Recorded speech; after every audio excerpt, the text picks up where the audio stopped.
WNST, Towson, Baltimore, and Baltimore Positive. We are positively taking the Maryland Crab Cake back out on the road. The tour begins on April 5th, and we're going to be going all spring. I'm lining stuff up, man. I got people. Captain Larry's on the list. We're going April 27th down in Federal Hill. We're going to be doing some stuff near the ballpark as well at Fadley's. I have my Fadley's shirt on. It's all brought to you by the Maryland Lottery. It is the throwback, the 50th anniversary. We kick it off on April 5th at Costas in Dundalk. I've got great guests coming that day as well. And our friends at Window Nation, 866-90 Nation. You buy two, you get two free. 0% financing for 2 more years. And that is good stuff. What's incredible right now is there's so much going on in the business space, sports business space. I talk to Marty Conway about it often, or bring other folks on. This guy sits sort of at the top in a Sports Business Journal for many, many years, and a guy that comes at it honest because he's got his own crab cake tour coming across the border because they don't put him in Virginia. He's got to come over to Maryland to get them. Longtime business reporter and covering all the comings and goings of regional sports networks and leagues and franchises and XFLs and USFLs and WTFLs. And John Ourand is here. He is our defending champion. Best crab cake you've had lately? Where was it, John? Did you go over to Costas recently? I was at Costas. Unfortunately, I did Costas. It was January 2nd. So, it was very good, but it wasn't a proper crab cake time. Unlike you, I rate the crab cakes. 2 perfect scores. 1 Fadley's, which was fantastic. My wife would agree with you. My wife loves, and she doesn't have a favorite, but the Fadley's is mustardy. So if and it's the only one that's like a Fadley's crab cake. That's the amazing. I've had 200 crab cakes. Totally unique taste. Absolutely. Unique. Yes. Yeah. And number 2 is Coco's. Okay. Coco's Pub. I just thought that it was a little pub. You wouldn't expect there to be really good crab cakes in there, but boy, that knocked my socks off. The one thing I found, you put me in Virginia. I'm in DC. Don't put me in Virginia, Nestor. The farther you get away from the bay, the worse the crab cakes come. And it's just a truism that I figured out. Well, I figured that out when I went to Frostburg and I went to Cumberland and I went out. Although Deep Creek has some legitimate, so does Frederick as well. I guess coming at it honest for you are a national writer, an international writer about media and all that. But really, at heart, you're a really local sportsman. You're a big Wizards guy. You're a big Terps guy. You're always sort of buzzing about DC and Baltimore. You come up to Fadley's and get a crab cake and go to an Oriole game from time to time. There really is something going on here right now with this Lamar situation, the Orioles' ascendance. The Terps played last week. Still Preakness coming here. It feels vibrant to me again in some way that maybe the plague took away. I don't know what's going to happen with Lamar. I don't know if everybody's ever going to come back to Oriole games or not, but it feels like sports is relevant again in a way here. Yeah, you mentioned the plague taking it away, and I think that definitely plays a part of it. But man, I'll tell you, just having hope on what I almost said on 33rd Street, having hope with the Orioles is it's just. It makes things so much more fun. It makes things just so much more optimistic. I mean, I'm telling you right now, the Orioles this year have 2 future Hall of Famers on there, and Adley Rutschman and Gunnar Henderson. I mean, they're going to the Hall of Fame. I'm calling it right now, even though they've played. It's a little early for that, John. We said that about Fred Lynn back in the day too. I remember. I'm calling it though. Combined, I think we said that about Ken Gerhart at one point. Maybe Fred Worthington. By the way, man, you're an old newspaper head. I've been having a lot of fun with this. I went into an antique store on the way up to see Springsteen at State College, and I scored old school John Stedman predicting that the Orioles would win the 66 World Series before they won it. I have the sections. I have the iconic I've only seen this on on mugs and on cups and on towels and things like that. I actually have the real one now. So this Oriole thing and baseball season, to your point, for guys like us, it's the heartbeat of everything when this thing begins, and to have no chance to win before the season begins. But the game's about to change so much, and more than anything on the media side that you cover, this regional sports network with my Sinclair buddies up the hill here, we're about to see a media de-revolution. I don't know what the word would be, but things are about to change, and I don't know that John Angelos is really equipped for that at Masson here. Yeah, Masson isn't really Masson has its own set of struggles that's totally separate from what's going on with the Sinclair RSNs, which are now called Diamond Sports RSNs. And Diamond Sports runs 19 regional sports networks across the country. They just filed for bankruptcy. The problem with Diamond Sports is that they have more than $8 billion, billion with a B, worth of debt, and the company itself is worth like less than $2 billion. So it's a totally unsustainable business right now, and they have creditors that want to get paid. They have teams that want to get paid, and they had to file for bankruptcy. There are the NBC Sports group. They own a bunch of regional sports networks in Philly and up in New York, all up and down the West Coast. They're doing fine. They're performing better. That's I haven't read every piece of the performing better. intricacies. They're actually making profits. So it's but they also have other entities other than a baseball team, right? Oh, absolutely, yeah. But even like the Yes Network is very profitable for the Yankees. Nesson is doing very well. The Cubs channel, the Dodgers channel. Masson, what Masson should be doing well, right? Yeah, Masson isn't where Diamond is. It certainly isn't where Yes Network is or Nesson is either. So it's not about to. Masson is not about to file for bankruptcy. And if you want to watch the Orioles this summer, you're going to be watching them on Masson or Masson too. Well, not in March or not. I mean, the spring training thing. John, you're an Oriole fan, dude. Like, it's such a breach of trust that you're in the baseball business. You bilked every old lady who's now dead for $3.54 a month for years and years, who didn't even know your baseball games were on. Everybody in the state that had cable television was funding this like a utility, literally through 6 or 7 states at one point. You go down to Nags Head and see Orioles games in the 90s before they built the Nationals. And all of the money that the Angelos family has sucked out of profits in the team, profits in the RSN, screwing over the learners, all of this stuff. And then John shows up on Martin Luther King Day and doesn't want to take questions about the relevance of not having a lease. I mean, I've written this many times, and I've probably written it flippantly on your Facebook page. Incompetence doesn't take a day off, ever. And the lack of competence these people have shown here all along, but the promise of Masson and what it could have been, and other than the Nationals fighting with the Orioles and no news departments, Bass Channel fishing and hunting, and I don't even know what. Every time I put it on, there's guys in hats playing cards, in the middle of the night, right? Like, it's never portended to be anything that Nesson or the Yes Network was. Although, John Angelos flew John Foss around and they were going to have a real network and all, until like, oh, there's a news department. We don't do news around here. We hate the media. So they never did anything modern. They had old equipment. They didn't HD. They don't stream games. They don't stream games in market. I mean, they don't show spring training games. But the spring training thing, to me, has been, for fans, even worse, because it involves the fans and it involves your primary product. It'd be like a band saying, come see us play. We're not going to give you the album. We're not going to, you know what I mean? Like, it's the come on for the season that I would be watching the game right now. The game would be on. Adley Rutschman would be on. The replays would be on all night. And you would have a conduit to, hey, call the Orioles. Go to Orioles.com. Buy tickets. Buy the plan. Buy the special deal. Get the bobblehead. Like, they've lost all of that. They lose 6 weeks of momentum, and then they roll out of baseball on a cold day next week. It's so poorly run, and you know this because you see how the other teams are run. Well, there are two things that to go here. One is, like, if I take off my Oriole fandom hat and just put on my business hat, the spring training games don't make money for any of the RSNs. Even you're a hardcore fan, you work from home, you're going to have it on. I would too. But the viewership numbers that tune in, it doesn't make it worthwhile for the network to do it.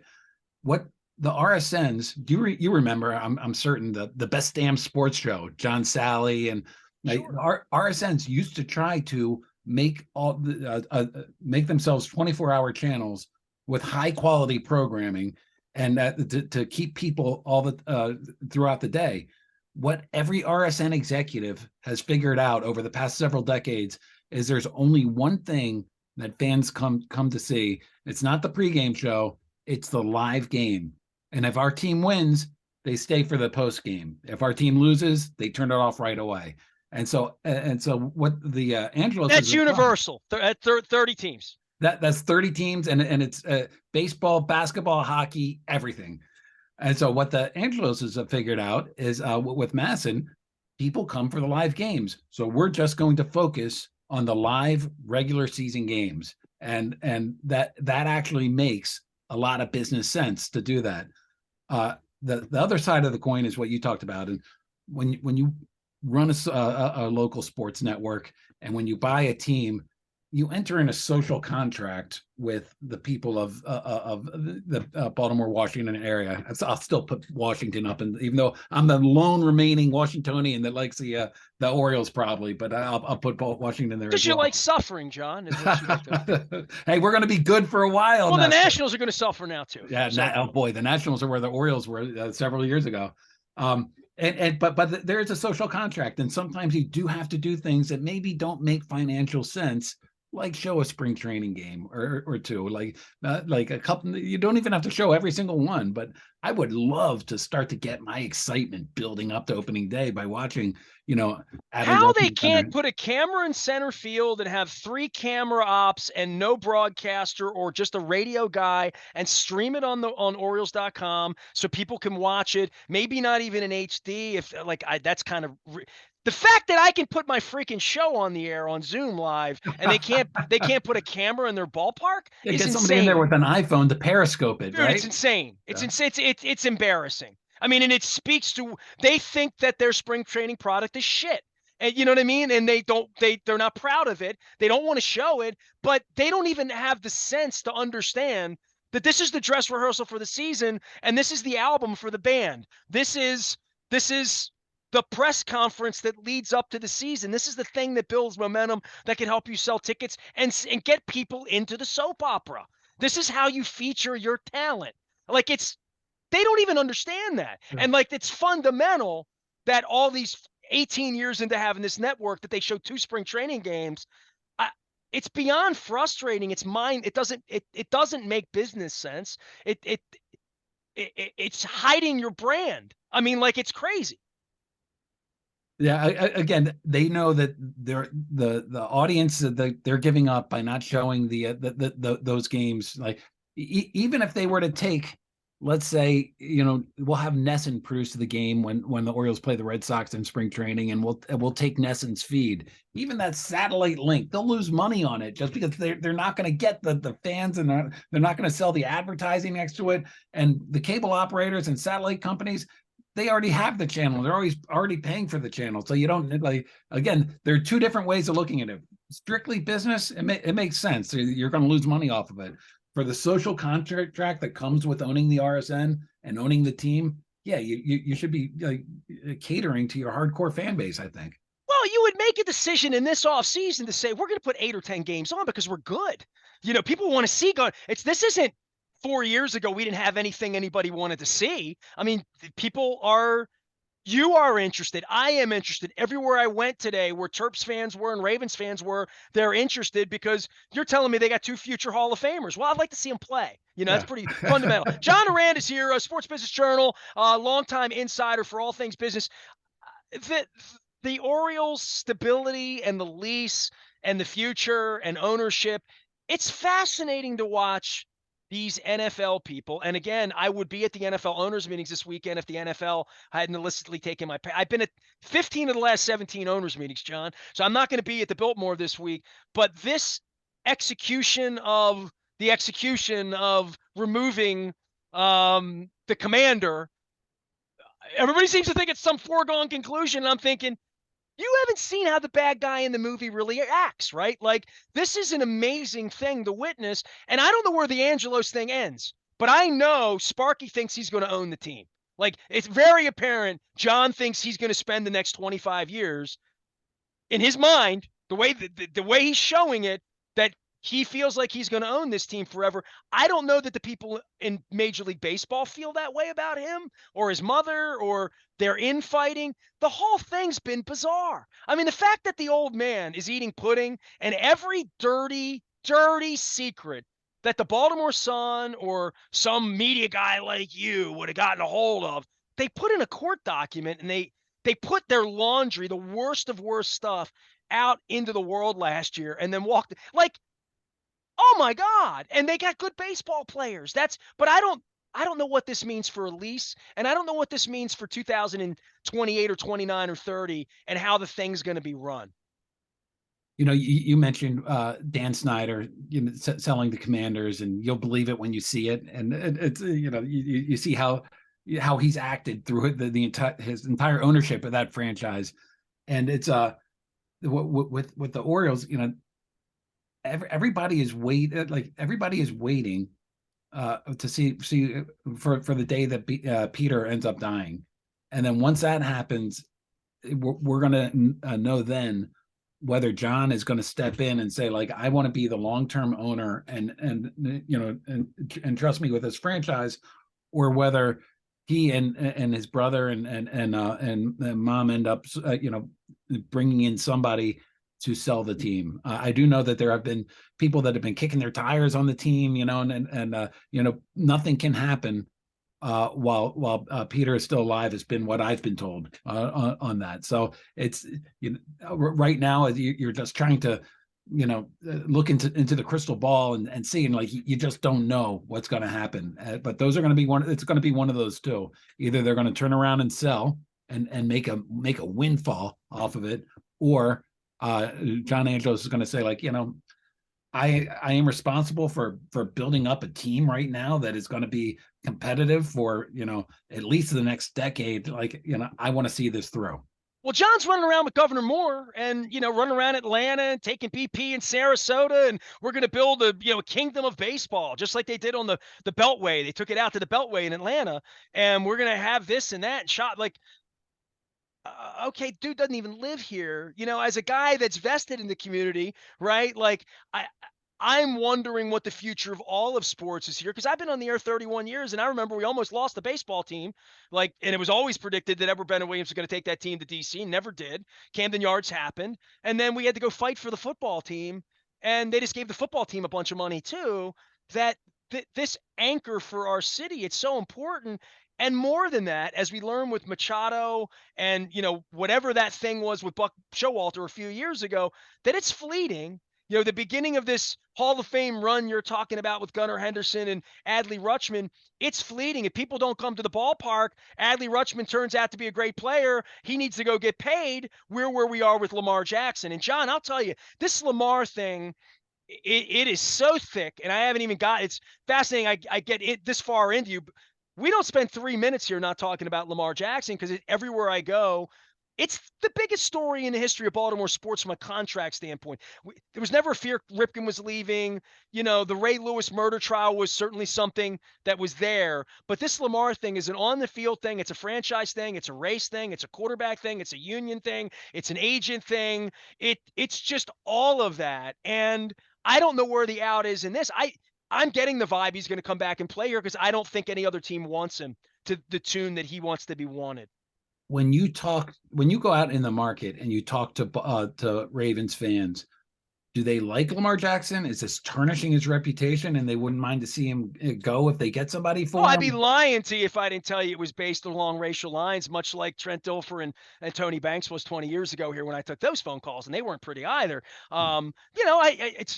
There are Lamar fans and then there are Ravens fans. I think if you're a Ravens fan and you think like a salary capologist and you think like he hasn't played at the end of the last 2 years, I think like a reporter, in that feels like the team doesn't like him very much. And I've been around there, and I know for a fact the coach was pissed last year. I know for a fact the coach was pissed last year when he didn't show up at OTAs. And I know for a fact the owner would be pissed that he's holding signs up, pay me, and his Twitter is pay me. And and then he doesn't come to the playoff game. And there's all sorts of dust about Harbaugh's demeanor at the end of the year, what they said to NFL Network in their own media voice, and what Chad Steele and their communications department was communicating to their league partners about his availability to come back and play, and then him out on Twitter, the errant perform fellatio tweet to the kid from Pennsylvania side. Then there was I was grade 2, almost 3. He's his own doctor and he's his own agent. And this isn't played well. And he's cost himself a lot of money. So there's so many things you can say about it. Will the Ravens be a better team without him next year? No way. Will they be a better franchise without him over the long haul by not giving him $200 million and having him be somewhat mercurial here at this point? As a fan, there was life after Trent Dilfer. There was life after Joe Flacco. There will be life after Lamar Jackson. And I know the way Bisciotti and DaCosta, well, we drafted him 32nd. We'll draft another guy. There'll be another quarterback here. They're just not going to make a mistake and give the money to the wrong player. That's been a philosophy they've had forever, but that's really hard, I think, to explain to people that love the excitement of Lamar. Yeah, for the longest time, I thought he was gone, and I thought he was going to leave. And then when the Ravens put that bizarre franchise tag on him, what's it called? Non-exclusive. Yeah, not an actual franchise tag, but a non-exclusive where you could still go. And the fact that nothing's happened since then suggests to me that the market for Lamar isn't as high as Lamar Jackson wants it or expects it to be. And so I've come one. I'm not covering this, but I do follow this. I do follow the business, and so I have an opinion on it. But I've come 180 from thinking that there was no chance he was going to be, or a small chance he was going to be wearing a Ravens uniform next year. To now, it looks like he will, barring something. I have circled the NFL draft because that's when all these deals get made.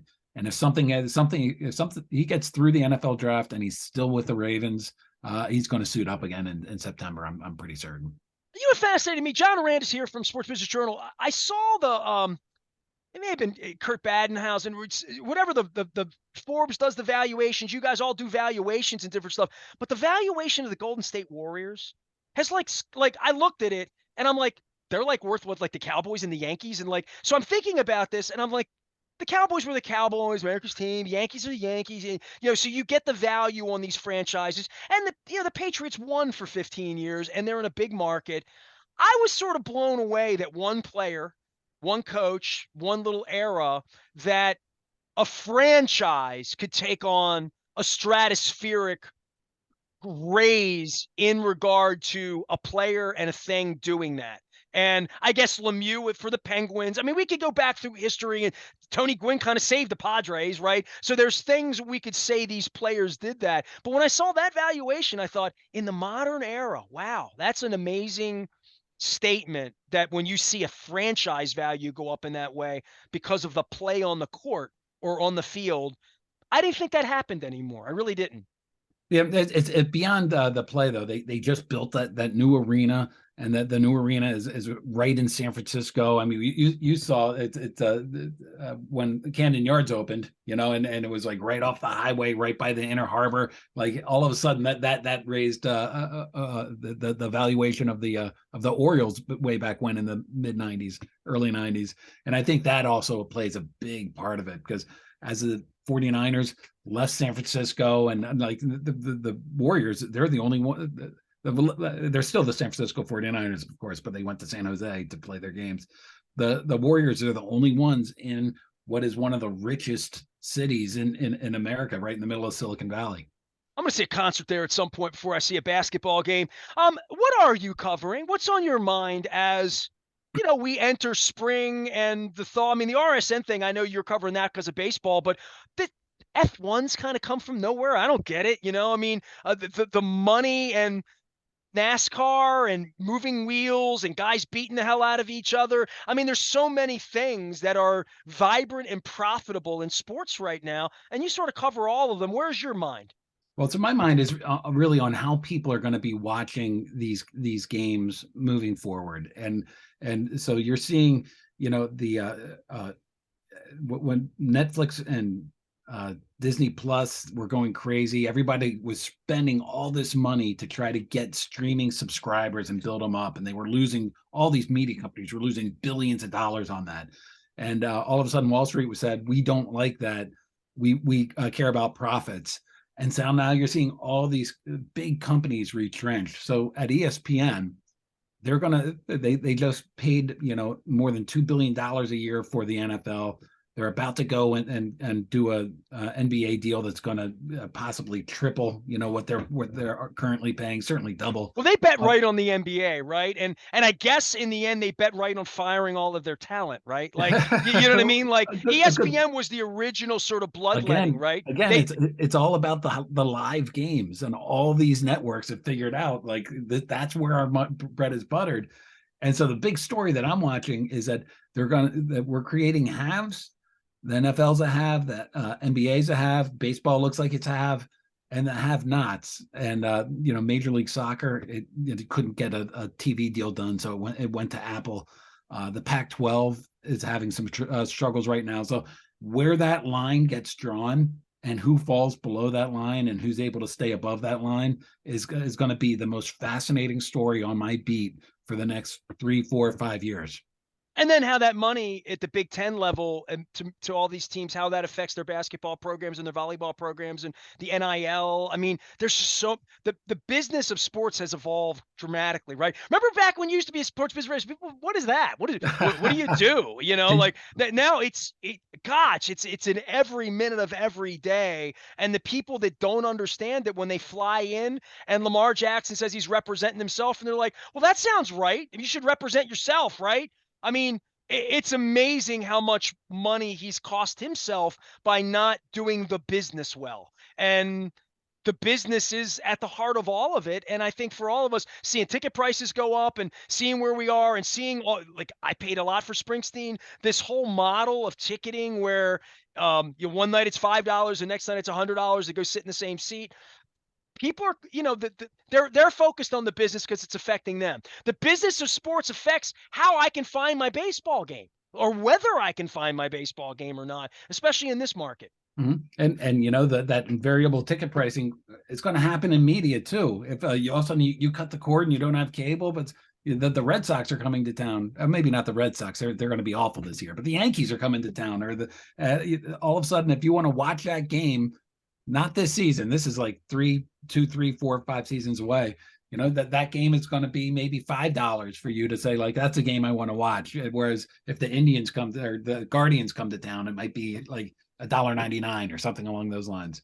Be very interesting to see people are going to pay to watch games. Yeah, I'm wondering when the NFL, now that they've thrown me out of my seats, well documented, you can go read about that, John, but I paid for my seats for all these years. They threw me out. I get a couple grand back. At some point, they're going to put the barrier up and say it's $5 to watch the game this week. I guess. I mean, all this money from Apple and all this, it's still free and we're getting ads, but at some point, to your point, yeah, you want to watch the Orioles play the Blue Jays tonight? It's $1.25, whatever it is. I don't know what the market will bear, but I think they think it's going to be a lot more than it is. I remember talking to Leones as his kid, and people were going to give them money to watch minor league, nothing shitbird indoor football, and like they were going to pay for minor league apps and stream it. And I'm like, I don't know, dude. You better just get people interested in your sport.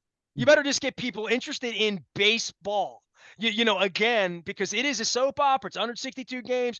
You're an old guy. I'm an old guy. I spent an hour talking about the 1973 season here yesterday. Okay. So, you know what I mean? Like, I'm a baseball guy, right? But my kid's not, and I don't know that his kid will be. And I think for all of them that just think arrogantly, because you have smelled this arrogance all these years. Oh, it'll be $10 a game and we're in first place. They'll all buy it. I don't think so. Maybe they'll go to the sports bar. Remember when the sports bars had to pony up all the money for the fights and stuff? I'm fascinated to know what this model is because it all feels much like the newspaper business, right? Restrictive. It feels very much like a paywall. And every time I see people in media, nobody wants to pay 50 cents for you or me or anybody else to open a paywall. And I'm thinking, you're going to do this for games. Be careful. They might just not care about the Hershey Bears anymore, literally. Yeah. The one thing, though, that I always point to in 2033, the only way you can watch the NFL is not the only way, but you're going to be able to watch every NFL game on broadcast television. the World Series going through, like I think that ends in 2030. That's always going to be on broadcast television. Every single NHL, every single NHL playoff game is going to be on traditional television, traditional linear television, either cable or broadcast. You know, the Southeastern Conference, Big Ten, those are deals that are predicated on big TV distribution that go into the But 2030s. what happens when the network goes bankrupt? I think I feel pretty confident that Comcast, which owns NBC, and Disney, which owns ABC, are going to be able to keep those keep those up and running. You got 19 baseball teams. You better figure out how the game's coming on in a couple weeks. So, Well, that's the Diamond is a different case than the traditional big broadcasters. I'm sure they'll be over here to sit in my studio. Hey, promote your podcast, man. You do your thing with Marshawn, and you have one of my I have such a crush on Rebecca Lobo. I can only have her husband on, and I've admitted this to Steve. So I never, I would be, if I have Rebecca Lobo on, I'd be like this, you know. But you had Rebecca on this week. You have a lot of great guests on your pod. Yeah, she was our guest this week. She was fantastic. Just talking about the rise in women's sports and how she covers the WNBA and women's college basketball. She's great. She's great. To talk about how she met Steve, which was a great story. But it's a podcast that we post it every morning, Wednesday morning, about 6 a.m. on everywhere you can find a podcast. But it's a Marshawn and Ourand sports media podcast. I have a lot of fun doing it, Nestor. It's a hell of a lot more work than I ever thought it was going to be. I thought I make it look easy, don't I? You do. You sit down for 45 minutes, you talk, and then you get out, right? Yeah, I wish. Well, I'm glad you respect my work, John Ourand. So, Sports Business Journal, find him. If you see a guy that looks like him sitting having a crab cake someplace, he's stolen my shtick. It's okay. I stole the shtick, right? So I just have a quick question. So, sure. Where's your go-to place in Montgomery County, Maryland? I don't have a go-to in Montgomery County. I've been to places, but I don't have a go-to. I don't want to be mean. I had one of, I don't want to use the W word. I had a very unorthodox crab cake in Montgomery County last year. It had celery in it. They made it like chicken salad. Oh, God. It was really, really, really weird. Uh-huh. And they shipped them. They had a shipping sign. I'm thinking, oh my God, it's like people, I used to talk to baseball players, and this is no disrespect to the O'Brickies people, okay? Because they have their joint down at the airport. It's a family name. I had never eaten at O'Brickies in my life. And I'm from East Baltimore, right? East Baltimore is spicy. The crab cakes at Costas, they taste different than the crab cakes at Fagley's because the crab cakes at Pappas are different. They're creamier. They're more country club. They're sweeter. An East Side crab cake is salty and it's Old Bay, and it just is. I grew up on the East Side, so I go to O'Brickies all these years later, 15 years ago, downtown before they closed up down there, and I got crabs. They put white pepper on the crabs. So they brought the crabs and I looked at them and I all the ball players. I go to O'Brickies for my crab. Dude, you ain't even ate a crab. If you've gone to O'Brickies, you don't even know what a crab is. And it's not bad. It's just your fingers don't smell like J.O. Your hands have no smell. You don't smell like you've been eating crabs.